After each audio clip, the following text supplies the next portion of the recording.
Now the microphone's on. Today, HOCO News investigates and goes in-depth. What happened to the dumpy little building in Culver City, which was originally home to legendary Los Angeles radio station KHJ? The real Don Steele, KHJ Los Angeles. Give it to me at 4:30. Woo! Yeah! I think it's time to bring back the Boss Jock. More recently, the dumpy little building was home to Jack FM, K-Rock, and Amp Radio. But it was taken off life support, and it was the end of an era. Let me back up a sec so you can see how we got here. First, CBS owned all the radio stations. And one day, they woke up and they were like, these radio stations are stupid. You can't see anything. There's no pictures. I mean, our freaking logo's an eye, not an ear. So they got rid of it. Well, sort of. They merged it into a company called Entercom out of Philadelphia. And after watching some episodes of House Hunters, Entercom was like, whoa, dude, you know how much we could get for that dumpy little building?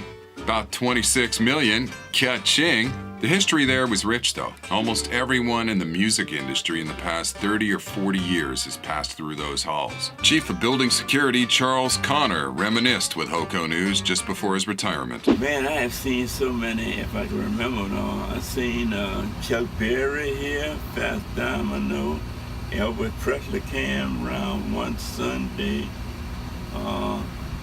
And all your hottest entertainers that's living today, Lady Gaga, I mean, she was here. The building really was dumpy, like asbestos would fall out of the walls and ceiling. And not everyone made it. K-Rock DJ Kat Corbett on one of her final shows from the legendary dump felt the loss. You know, I'm just thinking about the performances we've had in the small spaces. I mean, Muse was just here yesterday. But like Jack White and the Foo Fighters, the Arcade Fire. I mean, we fit the Arcade Fire, the band in that studio for Kevin and Bean session. There were like 200 people in that tiny box playing. It was absolutely crazy. I'm also bummed because this was my place I was going to go in a zombie apocalypse. This was my place to go because it's got the fence around with the metal turned in. It's got a candy machine, phones, live mic. And a few years ago, I knew the building was doomed, and I took out my camera and I started vlogging a tour. Where did that smoke come from? Which I'll link below if you're watching on YouTube, you can see. So, where did everyone end up going? Well, Jack FM, K-Rock, and Amp Radio went to join their sister stations, The Wave, K-Earth, and KNX News Radio, at a little less dumpy office tower on Wilshire. And who paid the reported $26 million? The neighbor.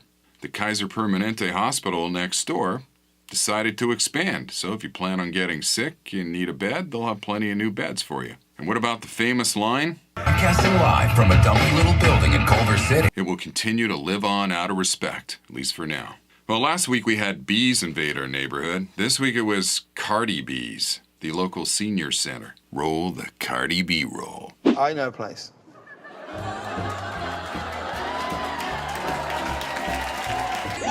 I said I like it like that. I don't know why James Corden even bothers doing a show and why he doesn't just do that. Give the people what they want. Well, we ran long today, but a quick shout out to Lisa Freestyle with her quick feet and cool Instagram account.